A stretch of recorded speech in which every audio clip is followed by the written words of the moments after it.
네, 시청자 여러분 안녕하십니까, 김우진입니다. 4월 10일 총선이 40일 앞으로 다가왔지만 선거구 획정은 오리무중입니다. 지난해 12월 중앙선관위 선거구 획정위는 국회에 서울과 전북에서 각각 한 석을 줄이고 인천과 경기에서 각각 한 석씩 늘어나는 안을 제출했는데요. 여야가 서로의 텃밭 의석을 사수하며 내탓 공방만 벌이다 시간만 허비하고 말았습니다. 이대로 합의가 불발되면 선관위 원안 대로 강원 지역에는 서울 면적의 8배에 달하는 속초, 철원, 화천, 양구, 인제, 고성 선거구가 생겨납니다.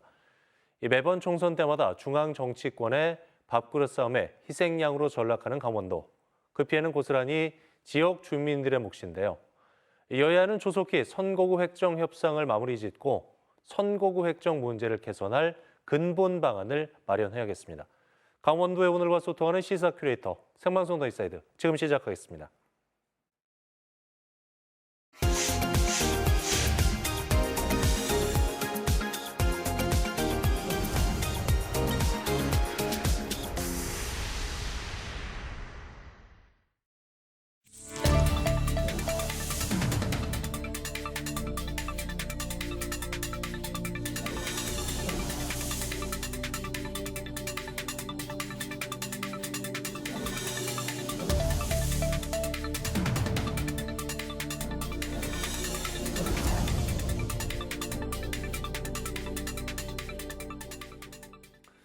네, 생방송 더 인사이드 함께하고 계신 지금 시각 6시 43분 지나고 있습니다. 한 주간의 가장 핫한 이슈를 탈탈 털어드리는 시사인 이슈 시간인데요. 오늘도 진보와 보수를 대표하는 두 분 전문가 모셨습니다. 국회의원에서 재논객으로 돌아온 정치계포나 황영철 전 국회의원, 교수계 핵인싸 돌아온 까레이스키 김영식 교수와 함께합니다. 어서 오십시오. 네, 안녕하세요. 네, 안녕하세요. 자, 재정 자립도가 낮은 자치단체들은 공모사업 따내는데 공을 들이기 마련이죠. 국비 확보를 해서 대규모 사업을 추진하면 경제 파급 효과를 기대할 수 있기 때문인데요.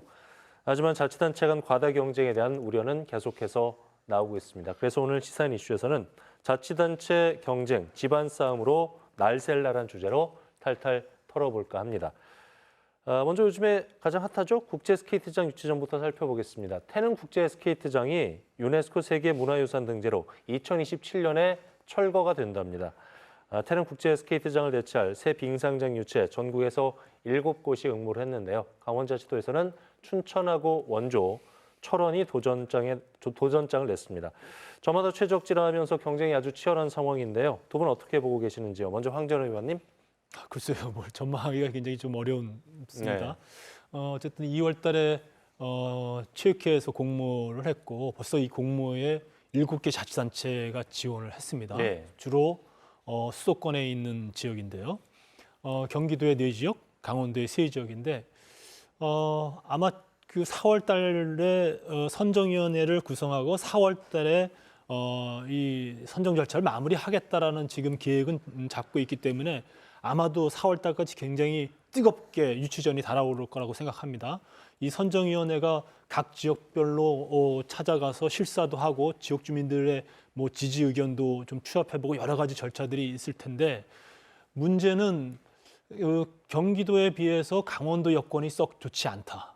왜냐하면 이번에 체육회가 내놓은 여러 가능성 중에 중점 평가 항목 중에 경제성이 굉장히 중요시 평가되고 있고 그리고 이 빙상 스케이트장을 단지 선수훈련장으로서뿐만이 아니라 생활체육시설 또 문화체육 복합시설로서 경제성을 높이고자 하는 그런 구상이 담겨져 있는 걸로 봐서는 아무래도 인구가 많은 것이 유리한 평가를 받지 않을까라고 생각이 들어요. 그런 측면에서 봤을 때 우리 강원도에 유치 신청을 한 3곳이 아마 전략적으로 많은 고민을 해야 될 시점에 있지 않는가 이런 생각이 듭니다. 김 교수님. 그래서 먼저 2천억, 3천억이나 되는 많은 이제 국민 세금이 들어가잖아요. 세금이 들어가는데 기존의 시설이 있음에도 불구하고 그것을 사용하지 않고 새로 건설하겠다라고 얘기하는 것들은 왜 기존 시설이 되지 않는가에 대한 논제가 먼저 있어야 된다고 저는 생각합니다. 예를 들어서 뭐 건물이 노화됐다든가 아니면 시설 규모가 사이즈가 맞지 않다든가 뭐 이런 내용이 있어야 되는데 사실 강릉 같은 경우에는 지금 동계올림픽도 치르고 청소년 동계올림픽도 잘 치렀지 않습니까? 그럼에도 불구하고 지금 강원도 내에서는 지금 여기 지원이 없어요. 지금 춘천, 원주, 철원만 신청했지 않습니까? 그러면 강릉은 서류 제출을 했는데 내지 말라 그랬다고 하더라고요. 이것도 참 웃긴 거예요. 왜 그러면 내지 말라고 했느냐 그랬더니 수도권에 지어져야 수도권에 있는 많은 인구들이 활용할 수 있다라고 얘기를 했다 그럽니다. 그러면 앞으로 모든 지어지는 뭐 경기장부터 시작해가지고 모든 건물들은 다 서울에 지어져야죠. 수도권에.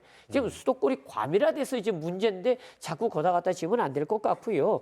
만약에 문체부나 체육부 같은 경우에는 국제 스케이트 경기장을 만들고 싶다라고 하면은 여러 가지 조건들 있지 않습니까? 예. 그 조건들을 명확히 해가지고 심사를 정확히 해서 맞는 지역에다가 설치하는 게 맞다. 그런데 거기에 수도권과의 거리를 논하는 것은 주변의 인구를 논하는 것은 난 옳지 않다고 보여집니다. 예. 그거는 결국 수도권에 다 짓다는 얘기죠. 그럼 공부하지 말아야죠. 공부할 이유가 없는 겁니다. 예. 예. 그러니까 그게 전 세계에서도 오는데 사실 서울에서는 왜 못 온다는 건지 그런 구간에 있어서는 잘 이해가 안 가는 구간인데 강릉 스케이트장 활용 방안에 대해서는 교수님 조금 더 협의를 해야 될 것 같다는 생각도 드는데요. 사실 서울에 끝에서 끝에 가는 시간보다 예. 서울서 청량리에서 강릉 KTX 타고 오는 시간이 더 짧아요. 예. 1시간 반이면 되니까요. 그렇죠. 그러니까 우리가 심리적으로 거리가 멀다는 것과 실질적으로 어떤 교통수단을 이용하느냐는 전혀 다를 수 있어요. 서울 도심을 가로질러도 한 2시간 걸리거든요. 예, 그런 문제에서 본다면은 이걸 굳이 강릉을 배제할 게 아니라 강릉도 집어넣고 공정한 룰을 가지고 경쟁하는 것이 옳지 않을까 하는 생각이 들고요. 그리고 이제 과거에 제가 이 자료를 하나 갖고 왔는데 2015년도에 강릉에 평창 동계 올림픽을 열게 되면서 문체부와 그러니까 이제 체육부가 뭐라고 얘기를 했냐면요. 강릉에 지어지는 이 동계올림픽, 그러니까 스피드 스케이팅 경기장은 사후 활용 방안으로 국가대표 훈련 시설로 활용하겠다라고 되어져 있어요. 그러니까 본인들이 얘기해놓고 이제 와가지고 얘는 안 되고 수도권과 거리가 머니까 딴 데다 지었다. 그럼 동계올림픽을 왜 강원도에서 했습니까? 그럼 서울서 다 하지. 그렇죠. 그러니까요. 이제 지어놓으면 이거를 활용할 수 있는 방안이나 대책을 정부도 세워야 된다. 무조건 안 된다고 얘기할 것이 아니라. 예. 예. 어쨌든 국비가 2천억 원 전액을 국비로 지원해 주는 데다가 향후에 지역 경제 발전을 꾀할 수 있기 때문에 예. 기대 효과가 상당히 있는 상황. 인천하고 경기 김포, 양주하고 동두천, 수도권 4개 지자체도 접근성을 내세워서 유치에 굉장히 적극적으로 나서고 있는데 이게 지금 도내 자치단체 간의 경쟁이라기보다는 새 빙상장이 강원도에 들어올 수 있느냐 없느냐 이것이 관건이라고 볼 수가 있을 텐데 수도권 지자체와의 경쟁에 이기려면은 황 전 의원님 어떤 전략이 좀 필요해 보이십니까? 글쎄요, 일단 앞서서 우리 교수님의 소위 말하는 하소연이랄까요? 예. 한탄은 충분히 이해가 되는데 제가 확인해 본 바로는 이미 방침은 정해졌어요. 그러니까 강릉 경기장을 활용하지 않겠다라는 방침을 정하고 나서 공모를 했다라는 것은 새로운 경기장을 짓겠다라는 체육회와 문체부의 입장이 섰기 때문에 이 부분에 대해서는 우리가 굉장히 문제의식을 느낄 수는 있지만 이미 방향은 잡혔다. 그래서 그 방향에 맞는 준비를 해야 된다는 말씀을 드리고 싶은데 어쨌거나 그 체육회의 지금 관점으로 봐서는 거리가 물리적 거리가 가까운 수도권 인근 지역이 유리한 건 사실인 것 같아요. 네. 그러면 강원도가 지금 춘천, 원주하고 철원이 세 군데가 각계 전투를 해가지고 이 수도권으로 갈 가능성이 높은 것을 우리 강원도로 가져올 수 있는 전략이 서 있느냐. 각계 전투해가지고 이길 수가 없거든요. 결국은 협업해야만이 가능하단 말이에요. 그렇게 따진다고 하면 지금부터라도 제가 최근에 보니까 경기도에서도 뭐 어느 한쪽을 지지하지 않지만 이번엔 경기도에서 국제 스케이트장이 유치가 돼야 된다라는 그런 성명서도 내고 그랬어요. 근데 강원도는 아직까지 강원도 차원의 움직임, 단합된 움직임은 없단 말이에요. 네. 그러면 하루빨리라도 현실적으로 우리가 불리함을 안고 싸워야 되는 상황이기 때문에 이 불리함을 이겨낼 수 있는 전략적 제휴가 필요하단 말이죠. 그래서 적어도 이 시점에서는 김진태 지사가 세 자치단체의 장들과 함께 모여서 이 문제를 어떻게 우리가 해결해 나갈 것이냐라는 것을 고민하고 한 방향으로 갈 수 있는 방안을 결정해야 될 시점에 있지 않는가. 그렇게 함으로써 강원도가 어쨌든 동계올림픽의 메카로서 중심지로서 역할을 지금까지 우리 강원도는 역사적으로 해왔단 말이죠. 그러면 그 역사적인 노력들의 결과들을 강원도가 쟁취할 수 있는 그런 가능성은 있기 때문에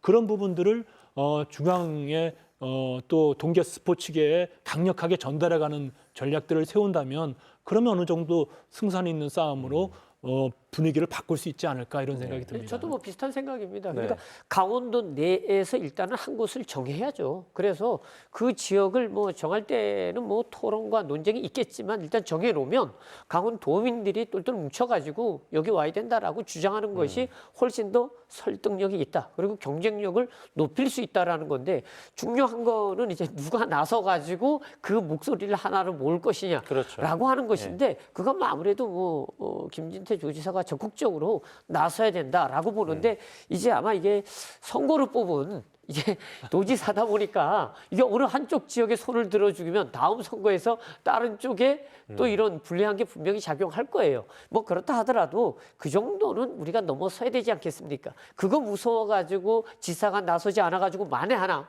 이것이 경기도 지역으로 떨어졌다. 그럼 그 책임은 더 크다고 보죠. 네. 그 예전에는 이제 지방자치제가 시작되기 전에는 사실은 뭐 중앙정부, 도, 시, 군이 또 상하관계가 좀 있었어요. 예. 그러다 보니까 도에서 시군의 어떤 입장들을 정리해내고 의견들을 취합해내기가 쉬웠는데 지금 굉장히 어렵거든요. 그렇죠. 그렇게 어떤 민주적인 소통을 해야 되겠죠. 그러니까 민주적인 소통을 하는 과정에서 과연 우리가 춘천, 원주, 철원과 또 강릉을 포함해서 이 네 지역이 과연 지금의 이 체육회의 이 전략적으로 어떻게 우리가 파고들 것이냐 이런 네. 문제에 대해서 좀 깊이 있는 논의들을 하는 게 좀 필요하다. 아주 훌륭하십니다. 그러니까 예. 강릉을 포함해서 예. 합리적으로 우리가 어디다 하는 것이 강원도민들에게 그리고 우리나라 전체적으로 도움이 되느냐 하는 것들을 네. 강릉을 포함해서 우리가 좀 얘기를 해보면 좋을 것 같습니다. 두 분 다 어쨌든지 간에 뭉쳐야 살 수 있고 뭉쳐야 유치할 수 있다의 무게감을 좀 두셨고요. 맞습니다. 하지만 집안 싸움은 계속되고 있어요. 강릉시 같은 경우에 시멘트 올려 석탄 수입 등 원자재 중심의 벌크항만인 이 옥계양 문제.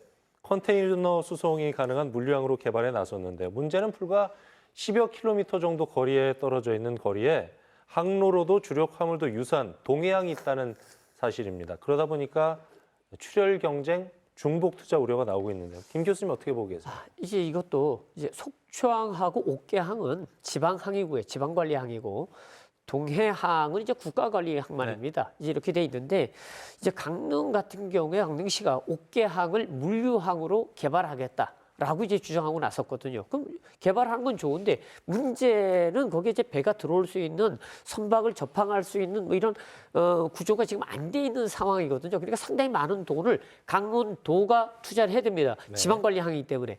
근데 속초 같은 경우에도 이제 마찬가지긴 하지만 속초항은 이제 크루즈를 위주로 우리가 개발하겠다. 그런데 얼마 전에 또 속초 같은 경우에도 블라디보스톡과 또 속초항을 연결하는 페리를 또 운영을 하거든요.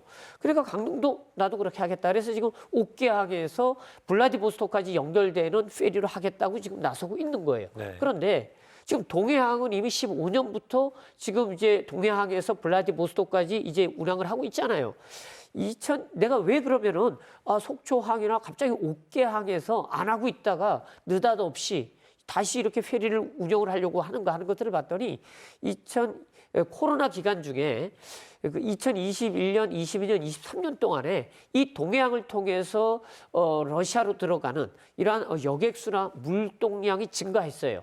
그런 것들을 보고 주변 항구에서 우리도 하면 되겠다. 아마 그렇게 생각했던 것 같아요. 그런데 물동량이라는 게 상당히 제한적이거든요. 이것을 결국 셋이서 나눠 먹어야 되는데 네. 그리고 지금 같은 상황은 러우 전쟁 때문에 러시아로 연결되는 직항 노선들이 다 끊겨졌어요. 그것 때문에 이 항로가 나름 짭짤하게 재미를 보고 있는 상황인데 만에 하나 전쟁이 끝났을 경우에 다른 노선들이 많이 생기게 되면 그다음에는 어떻게 할 거냐는 거죠. 손실이 커질 텐데.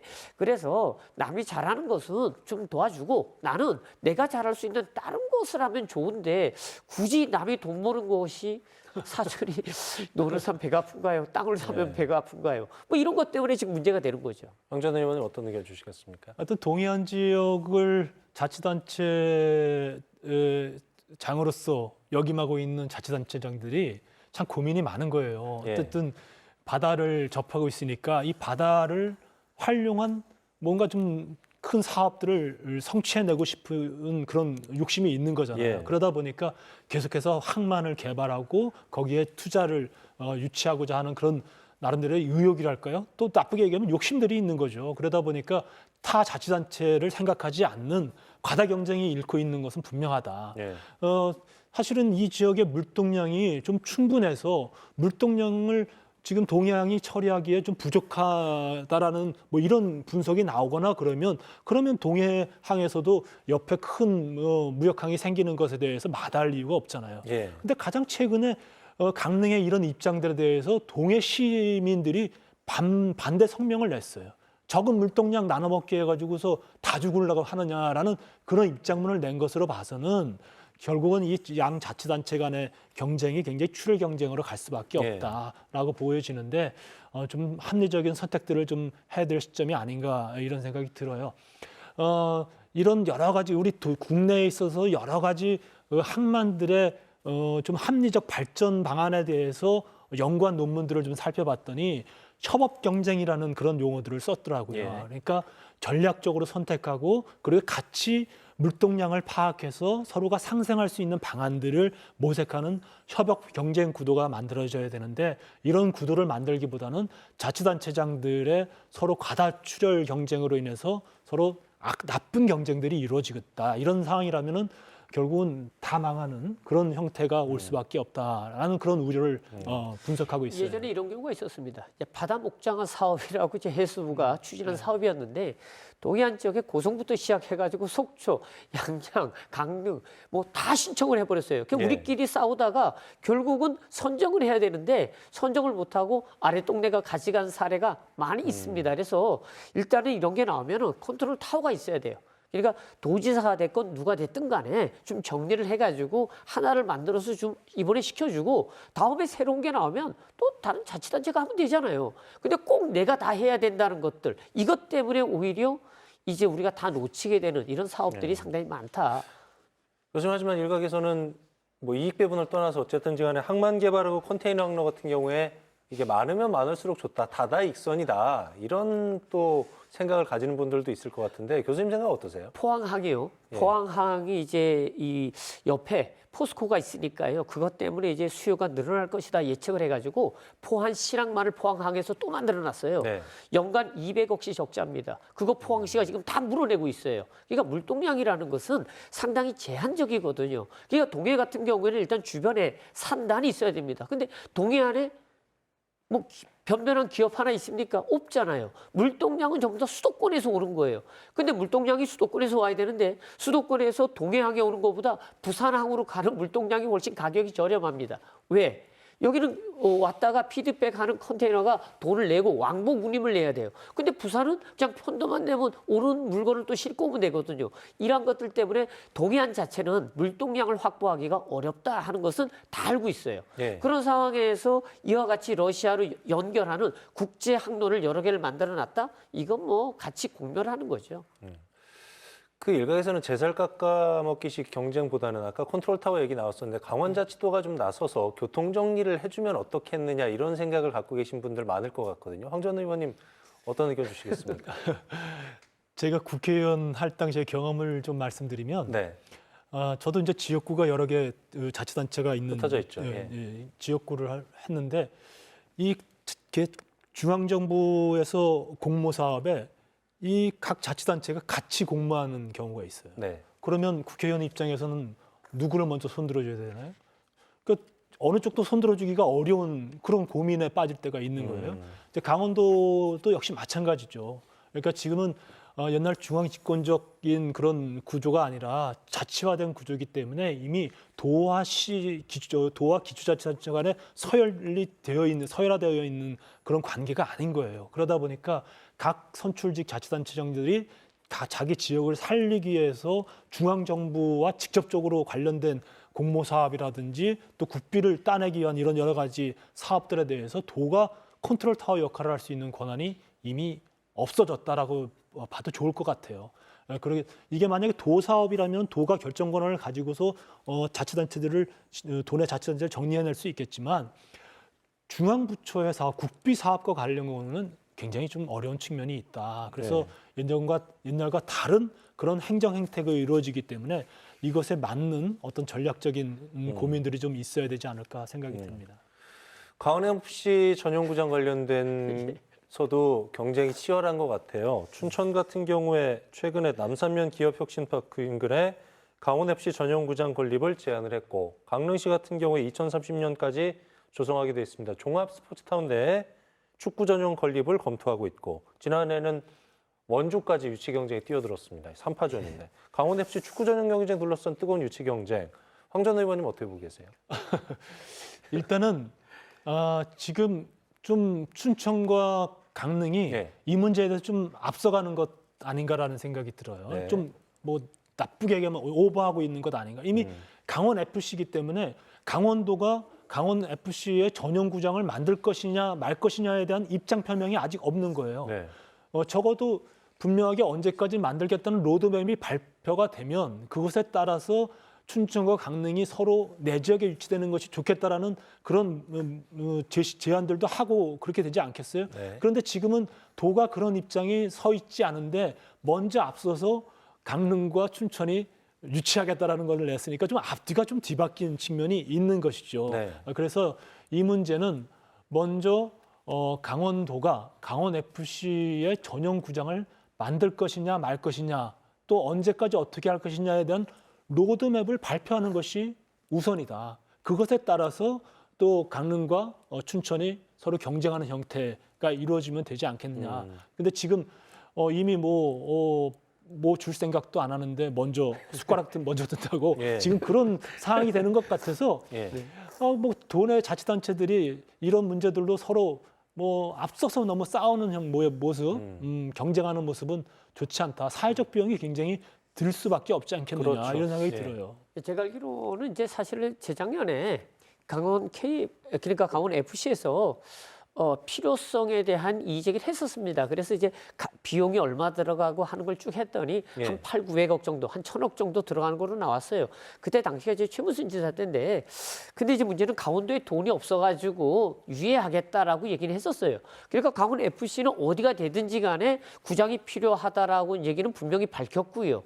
문제는 이제 지금 이제 이것을 어디다 질 건가 하는 것들은 당연히 이제 강원 FC는 필요하니까 그걸 이제 도지사가 결정을 해야 되는 거예요. 근데 그게 이제 쉽지 않은 것이 한 1,000억 정도 되는 이제 예산이 들어가는 거고 어디다 질 거냐 하는 것이 지금 말씀하신 대로 문제가 되는데, 강릉 같은 경우에는 이제 저는 뭐 가끔 이제 구경을 갑니다. 그럼 이제 강릉 같은 경우에는 축구 전용 구장 이런 것들의 필요성을 느끼고요. 그리고 특정 지역에다가 이것을 건설하겠다. 지금 이렇게 돼 있거든요. 예.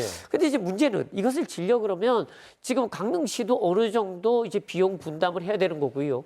또 춘천에 가져오게 되면 춘천도 비용 부담을 해야 되는 거거든요. 그러니까 이거를 누가 어디다가 짓는 것을 어떻게 결정할 건가 하는 것들은 좀 고민해 봐야 되는데, 거기다 이제 원주까지 들어왔잖아요. 그러면 결국 이제 3파전이 앞에 있는 거 똑같습니다. 근데 아까 거는 우리가 공모사업은 국가 거라 그러면은 이건 이제 강원도 내에서 결정할 수 있는 거거든요. 그럼 명확한 규정을 가지고 해야 되는데, 저는 개인적으로 좀 몰라서 물어보는 겁니다. 춘천에 혹시 고등학교에 축구 선수단이 있습니까?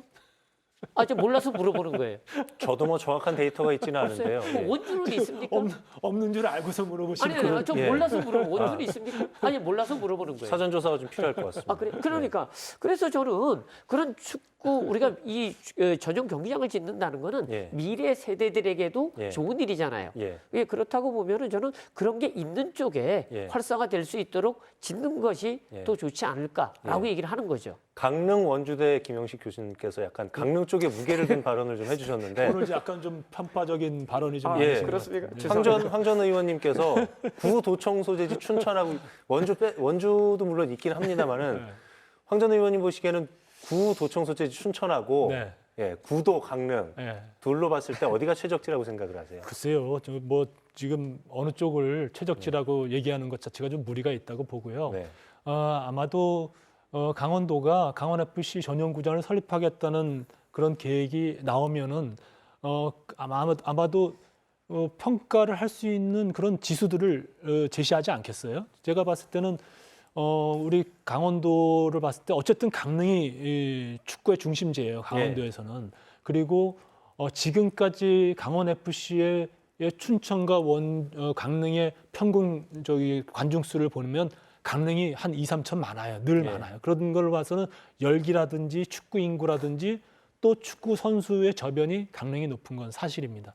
그렇다고 한다면 그런데 만약에 이 전용구장이 생기면 타 지역에서 또 이 경기를 예. 보러 강원도로 오는 사람들이 또 있거든요. 이런 측면들을 복합적으로 판단해서 좋은 입지를 선정하게 되면 되지 않을까라는 생각이 들어요. 예, 그 정도 의견으로 마무리하고요.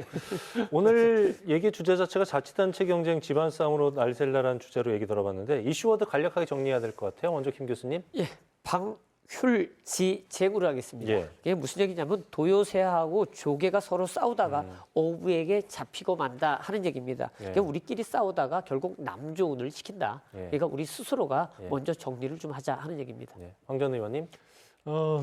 저도 비슷한 의미를 가지고 골랐는데요. 도로무공이라는 사자성어가 있습니다. 예. 헛되이 애만 쓰고 아무 보람도 얻지 못한다라는 말인데 무언가를 얻어내려면 전략적으로 제휴하고 협업해야만이 강원도의 이익을 창출할 수 있다. 이런 지혜가 필요할 시기가 아닌가 생각이 듭니다. 그야말로 제살 깎아먹기식 경쟁은 좋지 않은 것 같아요. 윈윈이라는 표현 우리가 많이 쓰는데 윈윈할 수 있는 지혜를 발휘해 주길 바랍니다. 함께해 주신 황영철 전 국회의원, 김영식 교수였습니다. 오늘 말씀 고맙습니다. 네, 감사합니다. 감사합니다. 예, 수고하셨습니다. 네, 요즘에 10도 이상 일교차 큰 날씨가 지속되고 있습니다. 내일까지는 평년보다 기온이 높다가 모레 3일절에는 꽃샘추위가 찾아와서 기온이 뚝 떨어질 것으로 예상이 되는데요. 여러분 감기 걸리지 않도록 건강관리에 유의하셔야겠습니다. 2월 28일 수요일 생방송 더 인사이드 저희가 준비한 소식은 여기까지입니다. 편안한 저녁 시간 보내십시오. 고맙습니다.